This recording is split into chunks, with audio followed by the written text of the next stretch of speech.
Hey guys, welcome to my channel. I'm Jess. If you enjoy handbag videos, please like and subscribe to my channel. You'll super love it. So guys, I have sold quite a few bags this year. I bought bags. You know, it is expensive buying handbags, and I don't mind selling handbags to try out new styles. I really enjoy finding bags for really good deals. I like finding kind of rarer colors, and I don't know, I'm still finding my style as well. So I think over the next few years, my handbag collection may change, I don't know. Or maybe I'm starting to realize that I really like Chanel bags. At the start of my YouTube channel, I had a lot more Louis Vuitton bags. But now, guys, I actually only have one left. I just have my Multi Pochette bag. So I really enjoy this bag. I still wear it quite a lot. I did go through a phase of collecting a lot of early 2000s Louis Vuitton bags, and I have actually bought one recently and it's on its way in the mail, guys. So I'm gonna need your help with that one because I just bought it for a good deal and I don't know whether I should keep it or not. Talk to you guys today about some of my vintage Chanel bags and why I sold like all of them. Why is my caramel bag back in my collection? If you followed my channel, you might have noticed that I said I sold this bag, and I did sell this bag, guys. I sold it through the Purse Affair. Leads me to why I sold my vintage bags now. This I sold through the Purse Affair to fund a Kelly bag because I couldn't justify buying this Kelly bag. Now I saw this kind of blue handled Kelly bag pop up on the Purse Affair and I fell in love with it. I loved the malachite color, I loved the blue handle, but you know, it being a Kelly bag, it is pretty expensive. So I sold 2 Chanel bags and a few Louis Vuitton bags to justify it. And yeah, I sold my blue Coco handle, which I really miss that one, guys. Actually, I kind of regret selling that Coco, and I sold my caramel classic flap and a few Louis Vuitton bags, and I also put a little bit of money towards this. So this is my most expensive bag. Now a few months had passed and I kind of missed my caramel Chanel bag. I had since then purchased a few vintage Chanel bags. I'd purchased like a petite shopper tote at one point, and a brown lambskin classic flap, and a beige camera bag.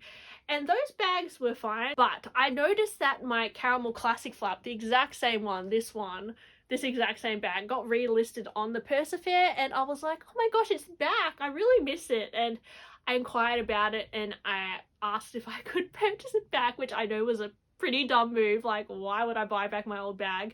And I did end up having to pay a little bit extra for it as well. So when I initially sold it to them, I profited, but then I had to pay more to get it back. So dumb move, such a noob move. But anyway, it's back in my collection now. Happy that I have this back now. From 2011, they don't do this brown caviar that often. It's kind of comparable to the 21p caramel, which was in a lambskin, but I love the kind of grain of this caviar. So I'm really happy it's back. I sold my vintage camera bag to the Purse Affair. I didn't lose money on that. I think I broke even because, well, I originally bought that one on eBay for $2,000 Australian, and I bought it again because I thought it was a really good deal and I loved the chain on it. It reminded me of a vintage Chanel bag I'd had in the past, which all the gold plating had come off my original one, which I really didn't like, but this one, the gold plating looked really good.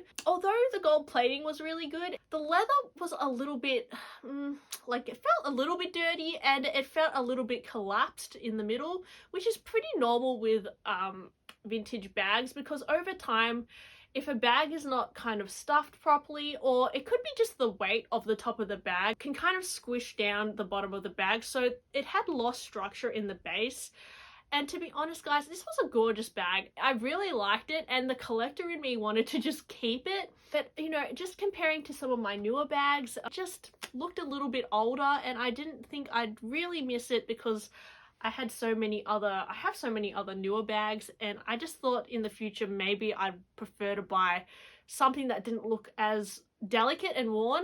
It also had a bit of a vintage smell to it, which I don't particularly like. That does turn me off a little bit. Sold that little vintage camera bag. Now, another one that I sold was my chocolate brown classic flap, which I bought through a Facebook group. This was in a very kind of delicate lambskin.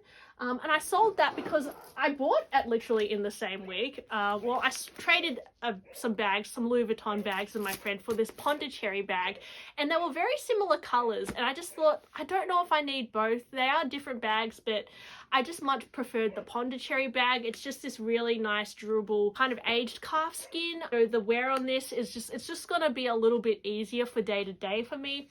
That vintage one, it was a very kind of thin, delicate lambskin, and the quilting, it felt like all the fibers in the quilting had kind of sunken to the bottom, and it completely kind of, the puffs, the quilts were completely kind of like deflated, which a lot of people like that characteristic in vintage Chanel bags, but I didn't particularly think it looked great personally, and I actually preferred some of my puffier quilt bags. I just think I preferred the look of the distressed calf skin in that particular style with this vintage kind of hardware. So they were kind of similar to me, and I just preferred the Pondicherry, so I ended up selling that to my friend for a little bit of a profit. I don't mean to sell things for profit, guys, but usually with bags I break even, I lose a little bit, or I make profit. So it kind of evens out in the end. I kind of recycle my money through my collection. That's why it seems like I buy bags all the time, because I actually buy and sell very often. And yeah, sometimes I profit. Usually I break even, to be honest. So it's not really the worst hobby as it may seem. I don't know. I feel like I get judged all the time. Looks like I'm a millionaire, but I'm not, guys. So anyway, I sold that because of that reason. And, you know, a lot of people love the vintage bags, and I do too, because the gold hardware is very rich. But I have experience with many vintage bags, that gold hardware still chips off, and it doesn't really look as nice when it's all chipped off and everything. And that particular bag, the hardware was really good on it, but you know, I've just found that on some of my newer bags, I actually don't have many hardware issues at all. You know, with like stuff like this brushed hardware and stuff, if it does chip, you don't notice it because it is already a brushed hardware. So I actually really like the aged gold brushed hardware. I think it kind of wears itself really well. And a lot of my bags are in silver hardware actually, so they don't show anywhere. And then some of my other Chanel bags are in champagne gold, and they also show no wear and tear in the hardware.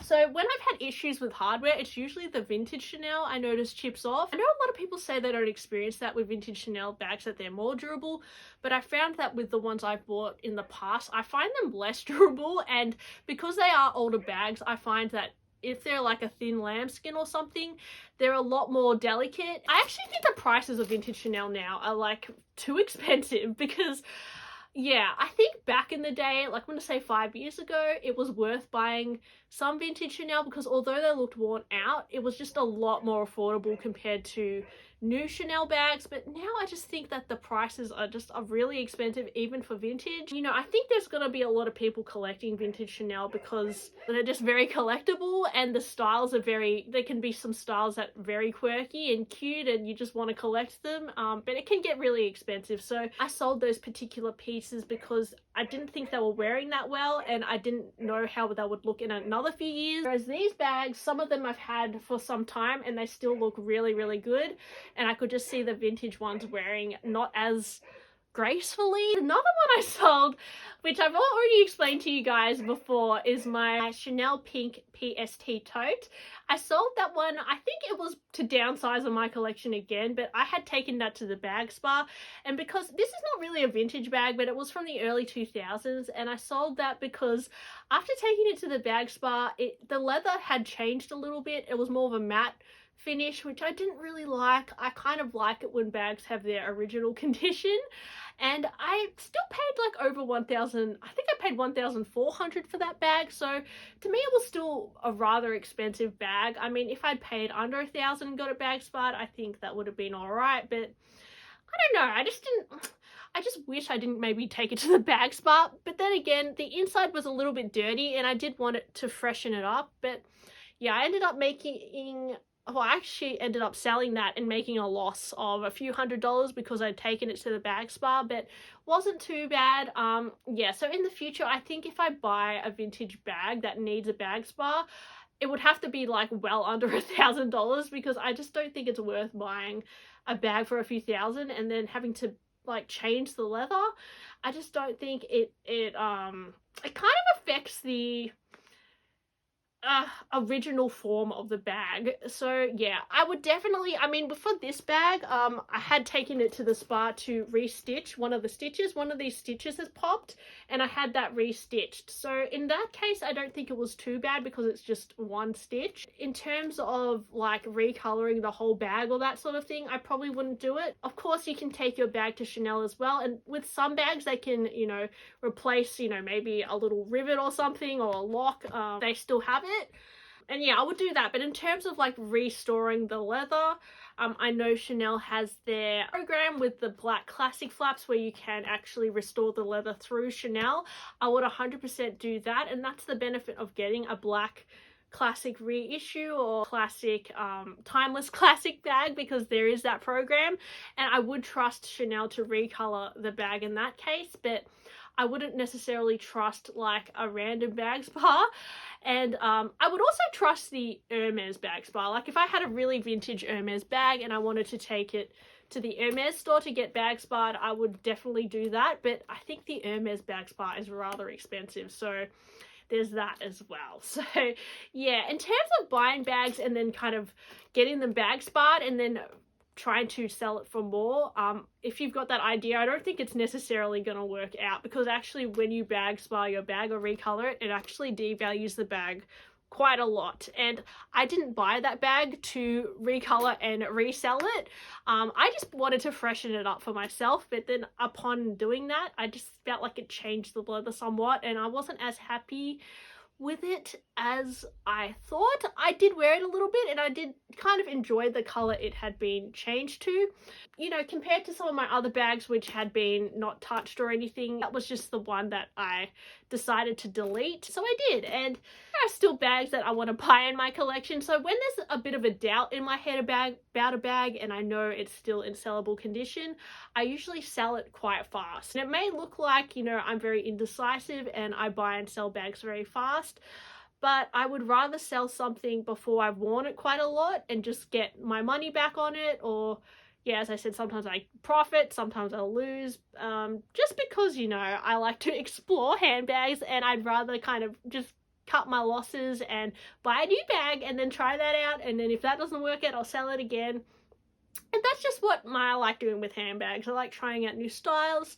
I find it really fun. So yeah, that's why some of my vintage bags didn't work out. Even some of my Louis Vuitton bags, which were from like the early 2000s, like my Cherry Speedy, that one had started to get some cracks on the zip. I actually bought it like that with some cracks, and you know, that's not repairable.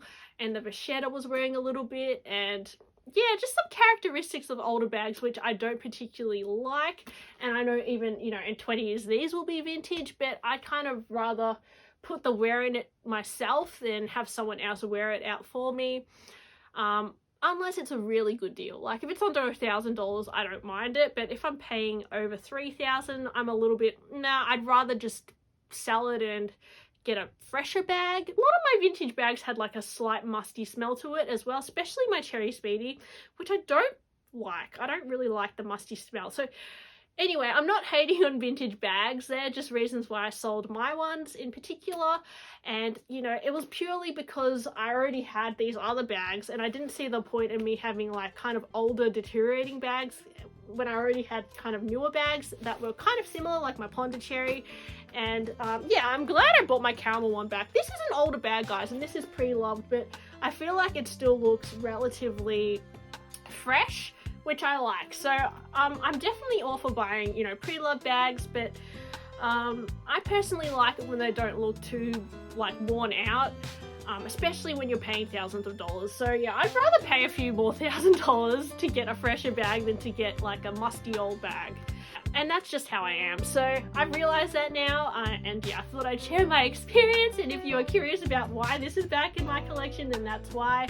And yeah, I'll do a collection update in a little bit. As I said, I have still got a bag on the way. And yeah, you guys will see that. And I don't think I'm done with buying bags this year, guys. I think there's still a few other bags I'd like to explore. And yeah, I hope you guys enjoy my unboxings and my bag reviews and my experience with bags. And yeah, I hope you enjoyed my video. Let me know in the comments below if you disagree with me, or if you also collect vintage bags, or if you've had vintage bags that haven't worked out for you as well. And yeah, thanks for watching, and I'll see you next time. Bye!